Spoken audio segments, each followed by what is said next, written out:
Hey everyone, Nick here from Whole Latte Love. I've got Zach here with me. Hello. I don't know, when's the last time we did a stream together? It's been a while, actually. I feel like it has been, so if you've been missing this, let us know in the comments. If you see us looking down at all during this stream, we have our YouTube comments right down there below. But today, not to bury the lead, we'll be talking about cold brew and iced coffee. So I'll let Zach get into a much more scientific explanation of that, but we'll be covering maybe some of the differences, maybe why you think you don't like cold brew, but you should give it a try again, because I think it's a little topic we discussed called old brew that we'll be bringing up. And then, of course, showing how kind of no matter where you land in terms of machines that you might have or have gotten from us, that you can make these kinds of cold coffee beverages at home, even with the traditional semi-automatic. Cold brew is available now on a lot of different machines that are coming up, and we kind of just want to go through what exactly it's doing. We also have a TDS reader, so we'll be reading a lot of numbers, doing a lot of different things. Better than coffee, of course. And seeing how that relates to flavor. Does it relate to flavor? Here's a hint, it doesn't. So we're going to dive way more into that. And then actually, Zach, what's this beautiful little guy that you got right next to you, too? The Varia STEEP. So not only are we going to be going over machines that do cold brew, but also our traditional sense of a long saturated format. Yeah, well, show us up close there. Oh, yeah, look at this. So we did steep this about 20 hours. So we'll be able to pull those grounds out and teach you some tricks and tips. There you go. Or tips and tricks, whichever order you prefer. Whichever order. What kind of coffee did you use in there, by the way? Because I think that's important as well. Yeah, so for everything that we're doing today, we are using our new beaned up blend. So I like how it kind of has this a little bit of acidity that you can get, but it's a lot of sweetness. It's really creamy as well on cold brew. Yes. And we'll kind of teach you how to pick different coffees for cold brew. There's also a trick to that.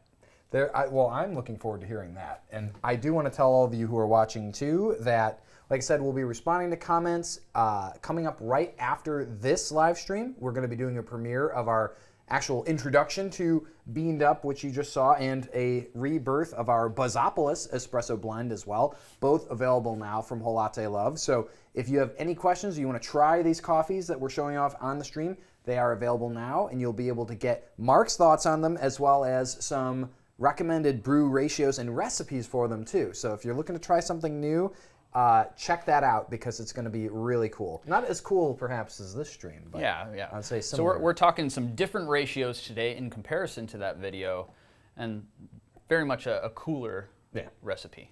So maybe that's a good place to start though. So Zach, kind of like for the layperson out there who's watching who maybe doesn't know, like iced coffee versus cold brew, like what are we working with here? What are the differences? So as we know, coffee is very reactive, no matter what. We have a bunch of different kinds of brew methods. Some have to involve pressure because of how fast they're brewing. It needs heat and pressure to really extract the solids out of that. Like espresso. Exactly, but if we actually just have the coffee sit with that liquid, it can actually still extract those solids and those things out of the coffee, but it takes time. Right. In order to get into that really strong concentration, we have to use heat and pressure. With this, we don't need heat at all. And this being cold brew. This being cold brew. Right. So there is a trick to cold brew in the fact that cold brew does reach an equilibrium point. Okay. So basically, equilibrium extraction is what we're talking about here. It's kind of a newer theory of things, that there will be a point where maybe at 6 hours with a certain coffee, Soul is just keeping us on our toes there. So maybe at 6 hours with a certain coffee, it might reach the same TDS. So what we mean by TDS is total dissolved solids. That's right. As maybe a 16-hour or 24-hour extraction. But what happens after that? Because if we taste a 6-hour cold brew and a 16-hour cold brew, it's going to taste completely different. Well, and how long was this one too? So this one was 20 hours. Okay. I do recommend about a 16 to 24-hour cold brew. Okay. And again, you'll see the same exact TDS throughout that, because at a certain point, you'll actually take all of the solids that you possibly can out of the coffee, and then after that, what is affecting taste are actually more chemical reactions. It's reacting with different acids and things that are already within the coffee, and how that's actually reacting with both the water and then the coffee beans itself, which kind of leads into this next thing, which is once the water or this cold brew is more full than the coffee grounds, well, then the coffee grounds are going to take the solids from the water instead. So it's this exchange. It's always reacting. Street, right? It's a two-way street. Okay. It's always reacting. And just then want to say hi to our friend Mike, actually. Just popped into the chat. Mike, thank you so much for joining us. So I think with timing on cold brew, it's really about taste. You can you taste it at different times, but 16 hours is typically what I like to go through. And the one thing that really affects taste is ratio. So with this cold brew today, if we want to go ahead get some glasses and try this out, there's a couple different factors that Varia makes it really easy. So you have a 60-gram container right here that just screws right into place. So this micro mesh film also means that we're not going to be putting any inherent flavors that or papery tastes or a bucket taste from the container itself. So this has virtually no flavor attribute that you'll be able to really taste once you're really soaking stuff. So it's just a membrane that our coffee infuses through, and then very easily you can just remove that when you're all done. And sometimes people use French presses, and you can cold brew in a lot of different things, but remember that even dipping that top of the cold brew into the water itself will inherently have a tin sort of flavor profile to it. So this is ensuring that your cold brew tastes exactly what it's wanting to extract, not all the tin or the metal or anything else that's within there, because it wants to suck that up. It has the time to saturate all those different kinds of flavors. So we're very particular on this. So we have a 60-gram container of coffee here. Yes. And I like to do a 1-to-10 ratio. So I had about 600 grams of water, filtered specifically, for this coffee. Now, you can start messing around with different ratios. A lot of people like to start doing like a 1-to-5 ratio. So a super concentrated, diluted coffee. Again, it'll come out with the same TDS, but the strength is a little bit different.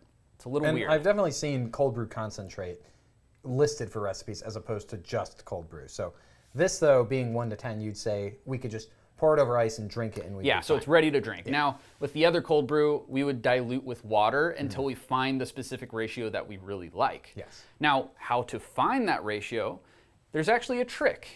If you pull something on espresso, which is that most diluted form, and maybe it tastes super acidic, maybe that's something that you want to start with the 1-to-10.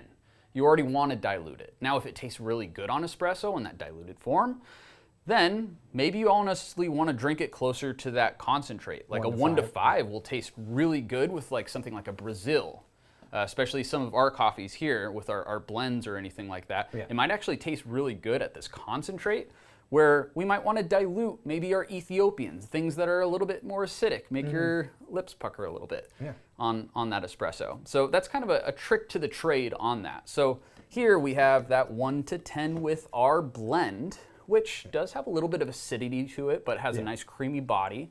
So I wanted to just do this straight drinkable 1-to-10 ratio. Yeah, I'm excited to try this. And so obviously this is a really nice design because you have the top half that screws onto the carafe.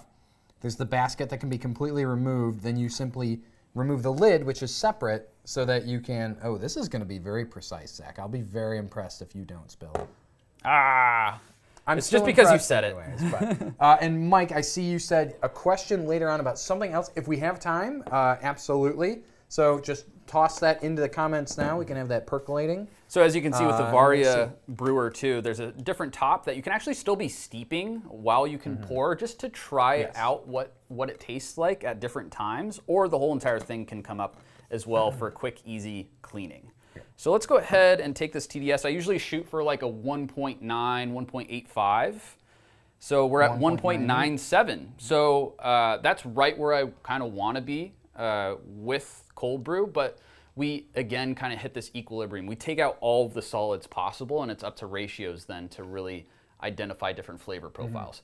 Grind size does not matter when it comes to cold brew and extraction. a fine grind size and a coarse grind size will actually come up with the same TDS as well, because we have all of these solids mixed in and saturated, and no matter what, it will find this equilibrium. Now, the speed of which it will find that equilibrium is different. So a fine grind will find that you'll pull out all of those solids sooner, maybe at 4 hours, in comparison to the coarse grounds at like 6, 7, 8 hours. Probably a little easier, I imagine, though, to filter out the coarse grind when you're all done. Oh yeah, and I Just usually from a practical recommend standpoint. a coarse grind for most cold brews. I like to go as coarse as possible, I would say. So I'll tell you what, let's answer Mike's question real quick because we've got some stuff here. Will, can you take us actually right here, please? Because Mike's asking about scales for his Gaggia E24 with a VS3. So we actually have a VS3 right back here. These are two scales that I would strongly recommend that you consider, Mike. So we have the Varia, this is the Accu, and then we also have the Varia Accu Mini. So Zach and I are super familiar with these. We just spent the whole weekend at the SCA show talking about Varia. Now, the standard Accu is definitely the scale that you want to consider if you make other kinds of brew methods. So it has a 3,000 gram load cell and a large enough weighing surface so that you can actually use it for devices for cold brew or for pour over or French presses or things like that. Anything where you'd want to have a carafe and you're weighing on there and adding your water. Whereas the Accu Mini, by comparison, is really your espresso specialist. So let me see if I can show you. The screen's divided up into 4 segments. This is actually a dedicated mode for espresso brewing. So first of all, the load cell is more precise. So when you're getting flowing liquid, especially from espresso, it's going to count up basically instantaneously. So you can pull your shots and cut them exactly when you need to. Now, the Accu Spro mode is really cool because you can enter a ratio. So let's say you're dosing 18 grams all the time. You can program that in, go into Accu Spro mode, and what happens is you have an auto tare and an auto timer. So you place your cup, tares out. When it detects the flow of liquid, starts the timer, and then you're calculating your ratio in real time. So let's say you do 18 grams in. That will tell you 1 to 1, 1 to 2, etc.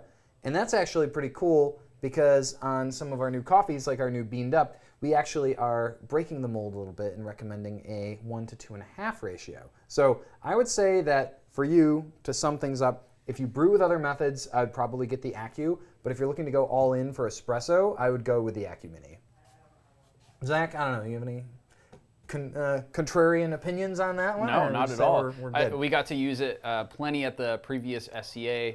It's currently being used in competitions. It's my daily go-to with anything that I have to weigh, especially if you're getting concise cold brew as well on this. But we're about to go to something a little bit different, kind of still on that same method where it's like, okay, you can still get a similar TDS and a similar thing of cold brew, but now it's time consistent on grind size. So what if we are getting a finer grind and we're using something like a low temperature extraction, like over here?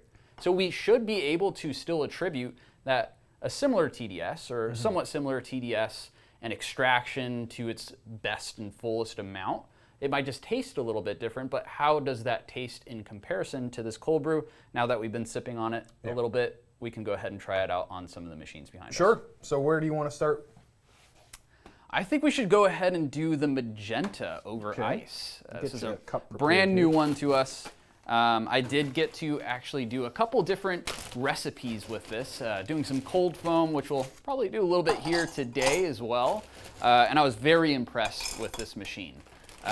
So you can still experiment when using machines like over ice and the JURA Z10 over here, because we're still in favor of this ratio. That's what's changing our flavor profile when it comes to cold brew or anything over ice. It's all to do with ratios. And we can quickly choose that on the screen with these machines instead of having to weigh out and wait 16 to 20 hours over here. I mean, low maintenance, obviously. Yes. You're just putting in some time. On these, you're getting your coffee on demand. And how does this taste, by the way? This is very good, actually. So the Beamed Up, this is kind of a modernization of an older coffee that we had called Beamed Up. So these are all super safe, meaning safe for your super automatics. More of a medium roast, but I think like those kind of Grammy notes, like the graham crackery flavor is really prevalent in this. So we'll notice overall similar flavor profile, but very small nuances of these coffees should change throughout these brew methods because of that idea of adsorption and absorption. It's a whole different kind of brew method. It's a different chemical reaction happening once you leave it in this. So let's go to our magenta. And yeah, I know you made a pretty neat recipe actually with this just the other day at our photo shoot. So let's see, Will, perfect, we're right on the screen. So what do we have going on here, Zach? So what we have here, all we have to do is fill up a cup of ice. I go to my over ice setting and I have a couple different things that I'm looking at here. So we're always using right about the same amount of coffee depending on what strength level that you're doing. Yes. So that takes care of that part of the ratio, the grams in. Now we're gonna affect the grams out. So this is what we can really play with when it comes to taste on these super autos. So Zach, let's play a little game here for a moment. We're gonna go back to our settings, okay? And the reason for this is right now we're in US units, right? But if we switch over to milliliters, right? 1 cubic centiliter of water is essentially equal to 1 gram. Correct. So when we go back to our over ice, now you're actually more or less getting your grams, and then we have our grams of espresso, which at max setting here is 11.5. So it'll be much easier for you to find your ratio in metric, unfortunately for us Americans. So with the 60, like we're looking at about a 1:6, let's say. So maybe we want to experiment with that, or maybe we're right away trying to find the same dilution to this, keeping in mind that we're also diluting more with the ice itself. So in combination of the grams of ice inside here and a 1:6 ratio, this might be just about right. I might push it up a little bit here to about 75 mils. And we're gonna assume there that the combination of the ice melting and our ratio up here is gonna be pretty similar, but we're gonna find out, and then we'll take a TDS. And how do you make it work? Oh, well, that's the easy part. You just press play. That seems really easy. Yeah. Even shows you a nice little infographic. So with this, it's doing a low heat extraction. Yes, that's right. And we'll talk a little bit about how that's different from JURA's machines in particular. So Gaggia and other brands like DeLonghi, this is still going to have some melt, right? Because we're still extracting from the coffee, but it's a lower temperature than the standard extraction temperatures, right? Correct. Which, as we learned, is still possible. I mean, this was brewed within the fridge, which I do recommend brewing only in the fridge. Don't leave it out on your counter or anything.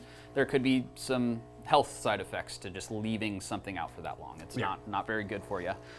So brew that within the fridge. Again, it's a saturated method, so it doesn't need heat to help along that extraction. So you can do that coarse grind size, which has really nice flavor attributes to that coarse grind size too. All right, so Zach, we'll try this, and then I see your questions down there. We'll get to them in just a moment, you guys. Maybe you'll use your little spoon this time.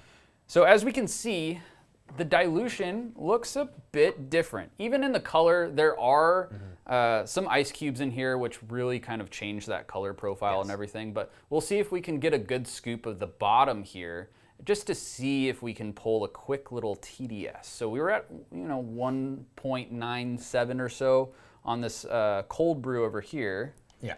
So we'll kind of see what we're tasting over here, which is going to be a little tough. Guessing it's probably going to be like a 0.98, something like that. We'll see. Just because of all this ice melting. But maybe we can do another one where we aren't pulling directly over ice, but 1.3, okay. So we're pretty close right there, honestly. That's a pretty good extraction. I would just go a little bit further, but there's a lot of ice melt and everything like that. So I would guess that our extraction was about similar, considering that dilution. Yeah. So for Mike, as far as the burr drifting on the VS3 is concerned, that was something that was on previous models, but I would say the current stock of VS3s that we have, I think it's the Gen 3 at this point, have that issue resolved. Correct. And then as far as your question, Ham Radio Pen Pals with Paul, just got the Gaggia Magenta from you. Any way to cold brew more than 7 ounces? So the answer to that question is going to be no, because right now the over ice is the only option on the machine that will use that lower temperature extraction. So you can't exceed the max dose on this. So you can do a coffee boost where you're adding an additional shot to the extraction, but if you're looking just to lengthen it, you will have to run a second cycle and grind again. And again, we kind of want to pay attention to those ratios too. If we're doing 7 ounces out of an 11 gram, those ratios aren't going to taste very well, it'll taste very diluted at that point. So I don't think you'll get the correct taste profile because everything has to do with ratio when it comes to cold brew. So Zach, let's talk just a little bit though. The overall profile and flavor of this, I would say, is pretty different from the cold brew. Yeah. And with the cold brew, obviously, we took water and we extracted at a low temperature. This is coffee that's extracting at a high temperature and then being cooled back down. So what's that going to do to the flavors that it extracts and how we perceive them? So we are perceiving this completely different because of that heat. As we know with heat, it's actually going to dissolve different acids at different times and different kinds of acids too. So there's some that are more soluble than others and some that will take time to really make those soluble over time. So we'll get to it eventually at a cool state. As what this can do, we can get into some really fine nuances with this saturated method, but with this one, maybe we're not quite getting to those solubles of a certain malic acid because it requires either this high of a temp to make that soluble or this much time because it's inevitable. That's basically the answer behind that. So we're basically extracting different taste and aroma compounds because of this different time and temp. So let's talk a little bit about old brew for a minute too. Yes. Yeah, that's a little coffee shop one. secret for you. We're not throwing anyone in particular under the bus. We're just...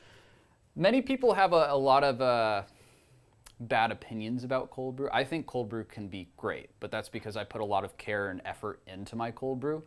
Where there are some coffee shops out there that might have a container that they're putting old espresso shots in, or they're using old stale coffee because they think, oh, if I'm just saturating it and it's going to extract everything from it, it doesn't diluting matter. with some ice, throwing some milk or something in there. See, but it does matter. If you put good in, good will come out when it comes to cold brew. And it's even harder to mess up. So if you do have a really nice coffee and you're noticing it pulls great on espresso, or you really like the acidity that's pulled on that espresso, then you can quickly use that as a guide for a ratio on how to brew it, and it's nearly flawless. Especially when it comes to the Varia, because of this container, you're not getting any other papery tastes. You'll get that perfect extraction every single time. You won't mess up your really nice single origin espressos or what it was intended for espresso or pour over. I think this is the brew method that should come up in the world more. Yeah, and you know, I think you said it best when it comes to you put good in, you'll get good out. Yes. I know we've had the, experience of trying some really high-end coffees that were actually capsuled for Nespresso, and you can still tell that it's incredibly good coffee, just in a format that maybe you wouldn't expect to brew it in. Yep. So if you have a bad idea about cold brew out there, don't knock it until you try it. Yeah, or try it the right way. Try it the right way. So no papery taste, no large bucket from Home Depot, which is a common source for a lot of coffee shops, just so you know. They use a cheesecloth Not a Home and a Depot bucket. plug, by the way. But there are other alternatives as well for super large bulk. But this is the perfect opportunity for home brewers to just have something quick, put in your fridge, grind up the coffee the day before, and you're ready for a couple cups, honestly. I did 600 grams, and the output was probably like 500 and something grams. Yeah. Considering how much is actually Is left over absorbed, inside. Yeah, adsorbed, the grains there, exactly. adsorbed So. on the coffee itself. And then Mike's saying, is there a Gen 3? Yeah, we're carrying the current Gen 3 model. Cold brew with a dripper bottle on an AeroPress is a really cool way. Well, no pun intended there, I suppose. I have not heard of that, but if you could describe it in a way that's not this much to read. Let's see. Now, That'd be cool. I want to talk about the JURA here too, because I am kind of our resident JURA whisperer.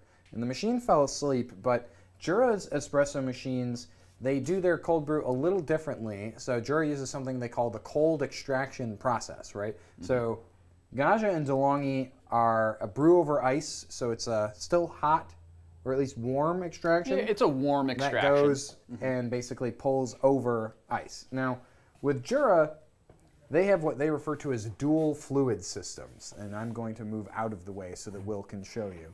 But doing what a great that job, means is, yes.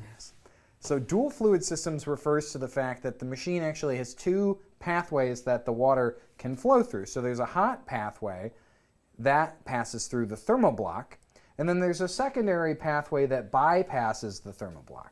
So when you're making a cold beverage on this machine, what's going to happen is there's an initial infusion, and then the pump is run at a lower frequency. You can hear the difference. You can see the coffee just dripping out.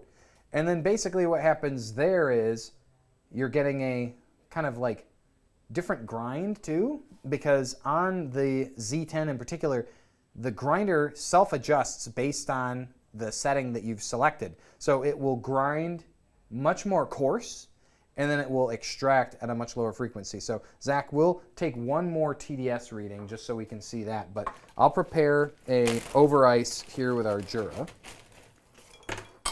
All right. So we'll take a TDS of what you have going on the X10 right now? This is the Z10. Z10. The X10 is actually super cool. It's a new commercial machine. It's like I meant to say that, you know? Well, but I think we did a live stream about it. But, you know, we sold X8 to a local like luxury apartment complex, and they've made like 30,000 shots, some wild number of shots on it. The X10 is like the better version of the one they have that can do cold brew. So, not saying you should get one, but if you can. So let's just do a cold brew here. And this one's the same sort of thing where it's let's just see if we can presses the get button. down actually, because I want people to see, so in the initial infusion versus how the extraction changes once it starts actually using that cold extraction process. So I do like the little blue thermometer that we have on here. It's a very nice touch. The little snowflake decal there. Conical steel grinder, very fast. And we are using beamed up in all of the machines today, too. Yes. So JURA also uses a higher dose for their max dose. So this is going to be a 16-gram extraction. So you can hear the pump running regularly. There's that normal flow. And now, just that kind of rapid pulse. That dripping right there is what it's supposed to look like. That is the JURA cold extraction process. Zach's up here poking the screen, off screen, of course. But this is a totally different kind of flavor experience in my experience. I think that it really is not the same thing, but tasting is believing, of course. I think since these are all dealing with different kinds of heat and time and variables, these will all taste different, both in extraction, the dilution, and that whatever's was not going on. hot at all, by the way. Yeah, so it actually comes out cold. Like oftentimes I'll actually brew this into a steam pitcher, and that metal is cold still when I brew in. So, and we're almost done here. And here we go. And so this is the cold extraction from the JURA. And you can see we have a bit of a foam on there. Not quite what I would call crema. Yep. So Mike, poke 3 holes in the bottom of a Coke bottle, cut the bottom and let it drip on the coffee in an AeroPress with a cup underneath it, of course. Gotcha, interesting. I almost need a straw to get to the bottom of this. I didn't help you with all the ice that I put in there. But. Yeah, what the heck? We're going to try 2 of these because this will definitely be... So we're at 1.33 for the Gaggia, 1.97 for your Varia STEEP. So I'm going to let that settle a little bit because we have some air bubbles right now. I do love the surface tension there. It's like a little dome there. It's just kind of both of us just staring at this thing. So one thing I will note is that it did melt less so ice. So we're at 1.95. Exactly. So the TDS is actually, I mean, almost identical to what our cold brew would be. Yes. Now, you would think that it would then taste the same, but it shouldn't.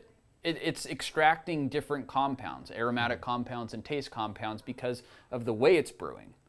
Although it might be almost identical in the TDS. So that's one key thing that we want to get across with cold brew extractions is that TDS does not equal flavor or taste or anything. It might show it's like how many solids are inside there and if it was like a good extraction or extracted well enough, but it doesn't really mean too much.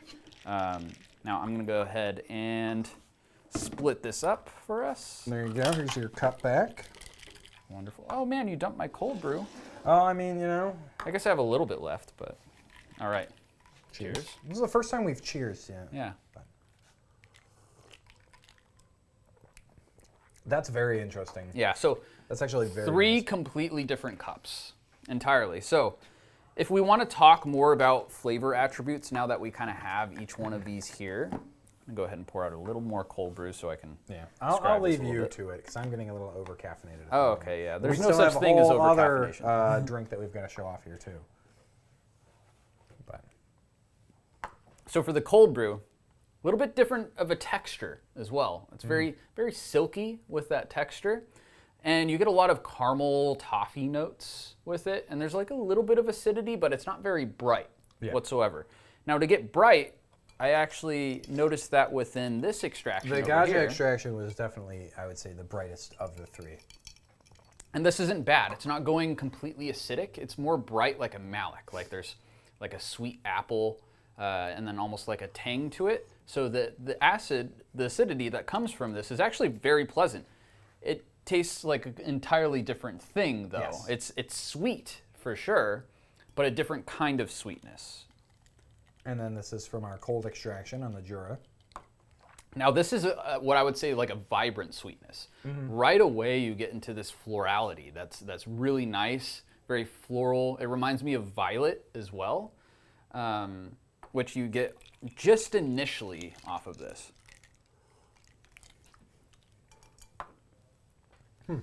Yeah, yeah, but it's just a little bit more on the floral sweetness of things. So I would say like the apple sweetness, floral sweetness, and then this is just like a smooth caramel sort of sweetness, which is completely different. And those are just different acids. I will say too, times. these are both colder by comparison. This had sat on the counter for maybe, 15 or so, 20 minutes. Yeah. So, and it's not being actively cooled down like these with the ice. So obviously, if we were to taste them all again. Well, yeah, this will actually taste different as soon as we put ice in it too. So if we dilute this, it might actually taste exactly like one of these. Yeah. So Marty, thank you for joining. Glad you could make it to the stream. Hope your expo bar is still kicking. Yeah, we do these every Friday at 3 p.m. Eastern time. So yeah, if you ever just need to tune in and get your dose of some coffee knowledge, we're going to be here. Share virtual coffee. So yeah, if you guys are watching, what are you brewing right now? What are you drinking? we want to know. I hope it's something over here. I would hope so But too. there's also a lot of good coffees out there.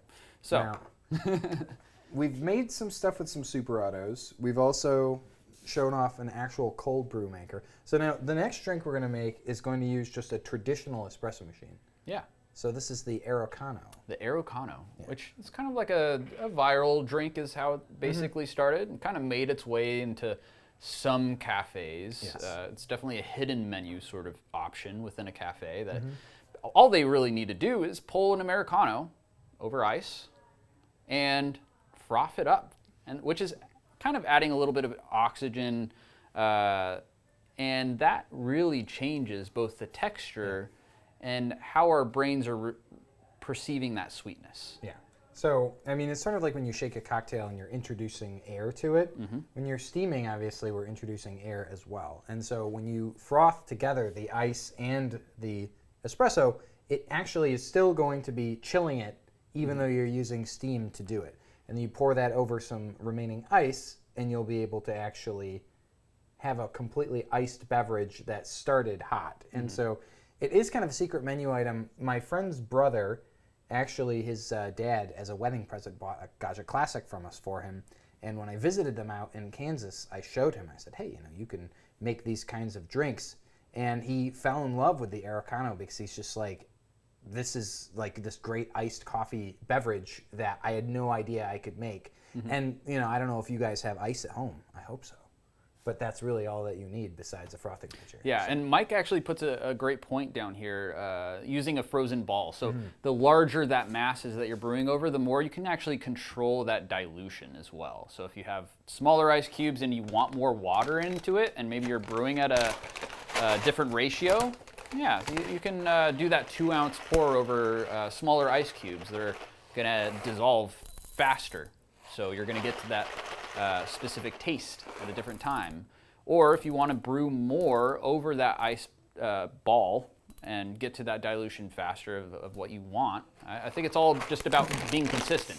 If you're using small ice cubes in comparison to that large ball, and it's going to taste completely different. It's a different ratio that you're actually tasting, which, as what we learned today, ratios are what matters to taste when it comes to cold brew.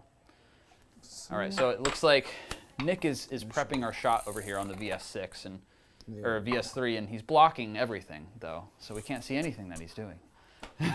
I'm blocking with my poor blocking. Yes.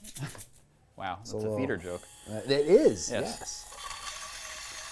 VS3, you just dose at the top. Doing a hot start here too.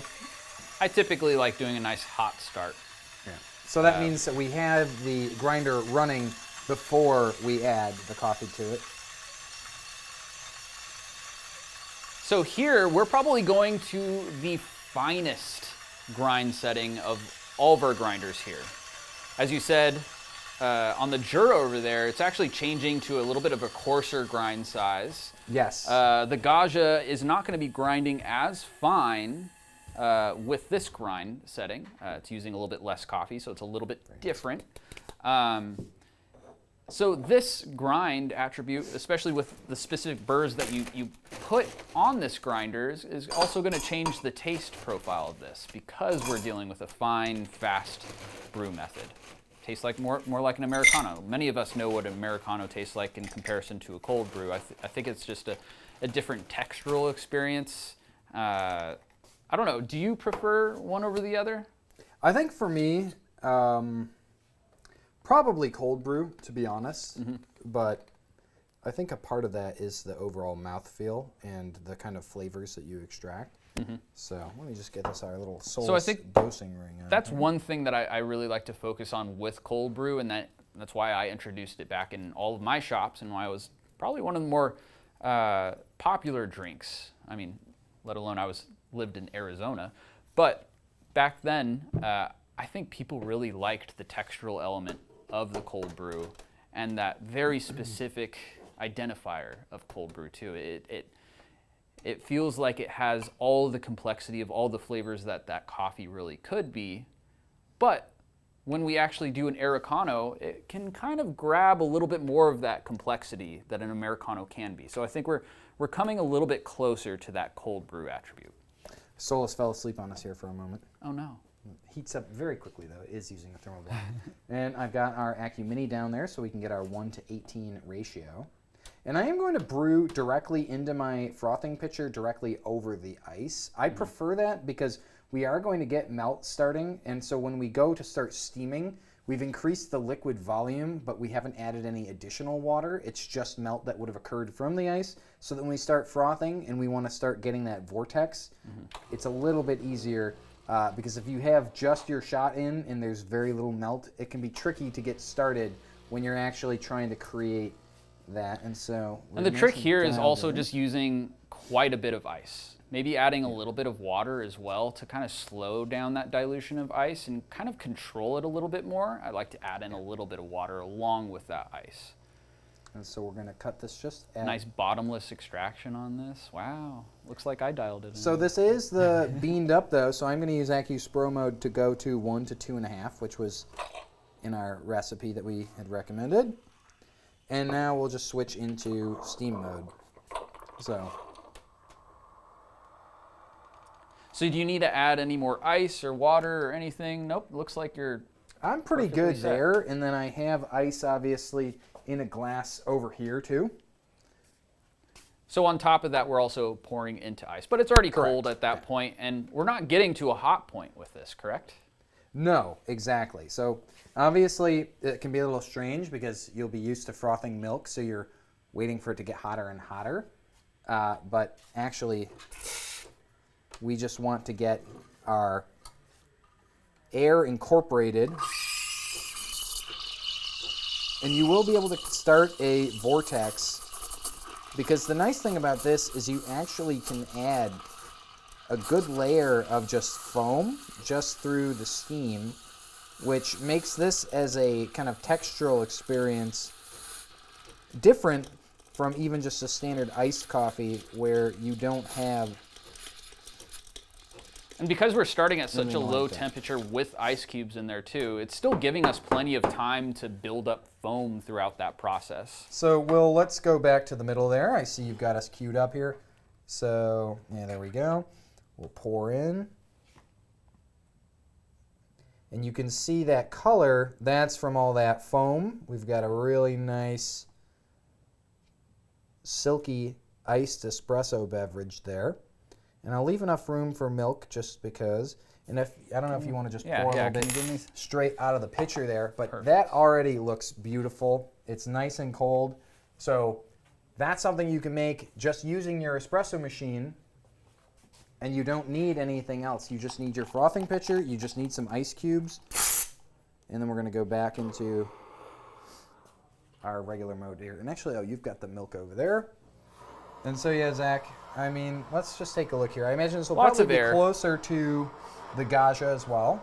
So the Solus is cooling down, so it's competing with us. Although there is a lot of air inside here, so we'll see. And this will also kind of guide you, how much ice do I want to actually add to it and brew over it, because you can get more and more precise with this. Like I have 102 grams of ice along with for this. brewing over. All right, let's see.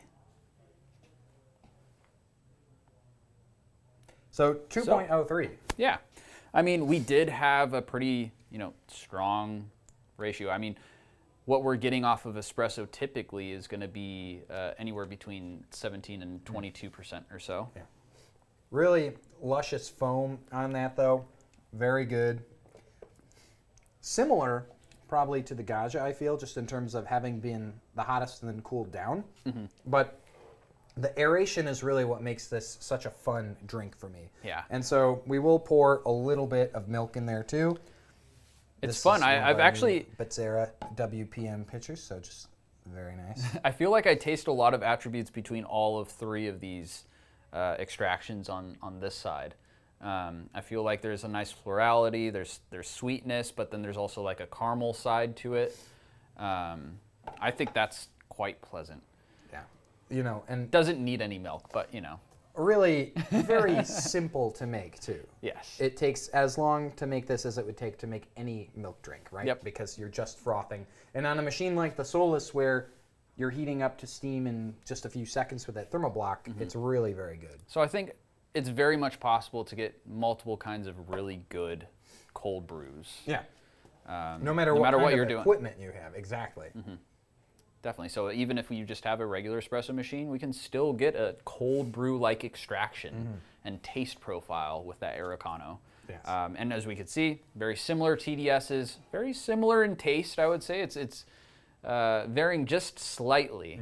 I think only professional tasters would really be able to tell, and I cup hundreds of coffees every week, so I would consider myself a professional. But now, Zach, do we have all the ingredients to make that drink that you made the other day, or do we have our lavender still? We have some lavender somewhere, but we do have a blog coming out shortly on how to do our lavender, honey, and lemon cold foam. Yes, so we are missing a couple things for that whole thing. Now, but cold foam, that's something we promised, so we're going to demo that too. And so, Mike, as far as the grams of ice too, I would experiment with that. So that's actually something that I like to do with my Americanos. So I've started using scales. So when I'm actually dispensing my hot water, I'll try to go for like a 1-to-3 ratio is kind of where I like it. So 3 parts water, 1 part coffee. So. Yeah, so there's a couple different things that you can really do with that extraction, especially how espresso is really reacting with that cold. Maybe you want some more water on the top to that ice, just kind of mellows out that slow reaction. Yes. So you can get as scientific as you want with it. You can even brew it over just cold water as well as another method, and then add ice. which is then kind of gradually getting to that temperature that you really need. Few different methods there. And what have we got here? Is this the humble French press? It is the humble French press. So we're not brewing cold brew out of this, because as I said, you might taste a little bit like tin if you keep that plunger down. But what we can do is a quick little cold foam to maybe top off one of these. Yeah, well, maybe we do some cold foam, we top off our cold brew, and then we'll see if anyone in our lovely studio audience wants a beverage.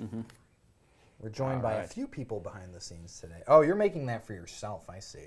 Well, can I get a little ice in this? Yeah, you can get a little ice. All right.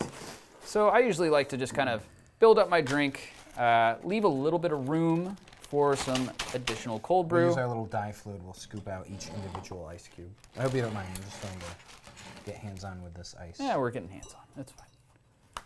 All right. So if I want just like a quick little cup. Now, with this cold foam, you don't really need too much milk with this. You can then add any sort of flavor profile or flavor that you want, like vanilla, caramel chocolate. You can even add things like lavender, or you can make quick and simple honey syrups as well, even using the machines behind us.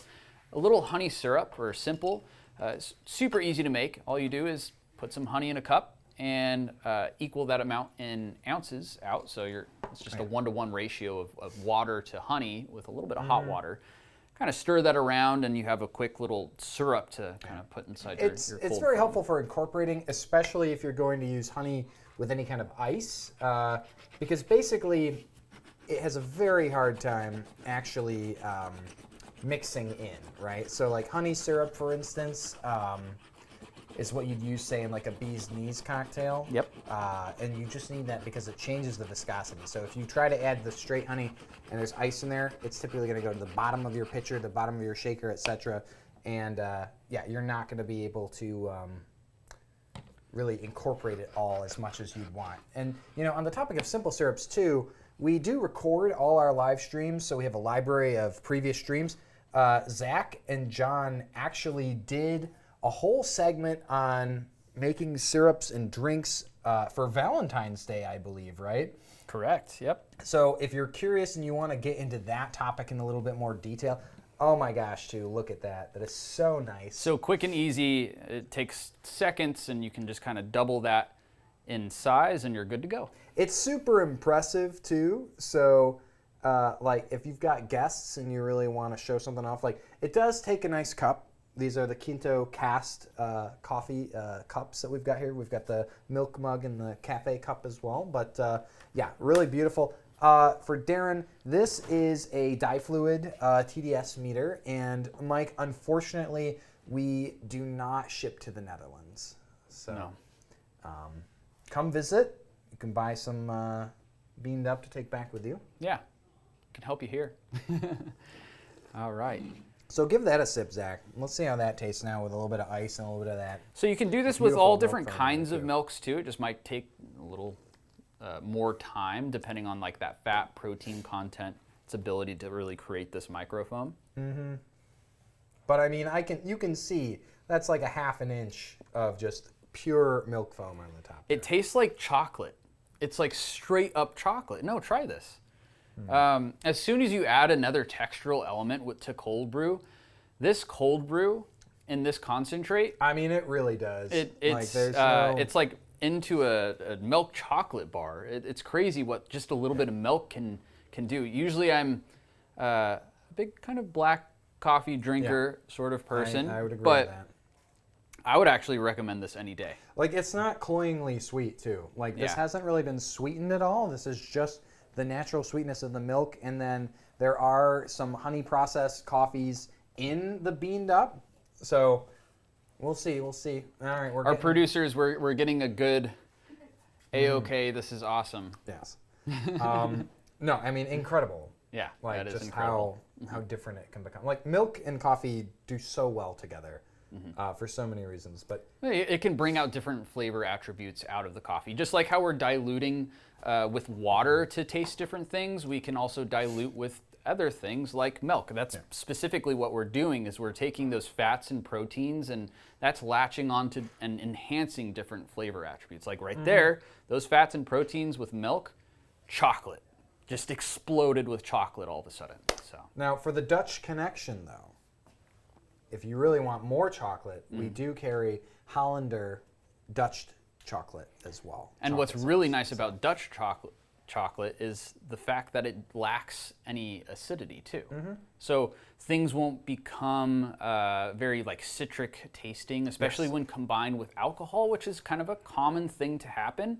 So if you're making maybe an espresso martini and you're mixing that with vodka, a little bit of dark Dutch chocolate will actually smooth things out. It won't become acidic as soon as you add espresso, but it'll actually create a really creamy texture and smooth everything out.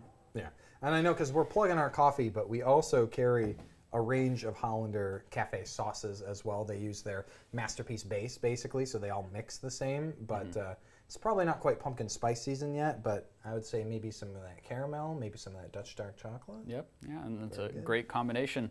And you just make a little quick chocolate cold foam and you're set to go. Yeah. Really enhance that chocolate. So, I mean, I think, Zach, we've kind of shown off everything that we needed to today. So I think so. Checked everything off the list. I don't think we need too much more of this science or anything like that, but if you do have any questions on any science behind brewing cold brew in any of these machines, feel free to call any of us, really. Our lines are always open with a very talented sales team that do know all the information on how to brew cold brew or delicious Americanos. Yes. If you do need any additional help on top of that, we also have Coffee Cast as well, which is a one-on-one triple camera setup, much like what you're doing right now, but through Zoom. A little more personal, one-on-one. You can request the products that you want to see. And to expand on Zach's point, the salespeople are all coffee professionals themselves, either current or former, meaning that they are people who have worked in shops, who have their own tips and tricks. See, we're coming full circle now. Yeah. For only how I could say it. how you could pull more delicious drinks at home. And our timing is good too, because again, coming right up at 4 is our premiere, where we're talking a little bit more about our new coffees. So make sure you stay tuned for that. Explosions. Wow, 4 o'clock. Okay. But Zach, thank you so much for joining me today. I'm going to be up all night with all this coffee, but I think it was worth it. It was very good. I think so too, but that's fun. Thank you all so much for joining us, and we look forward to seeing you next time. See you next time.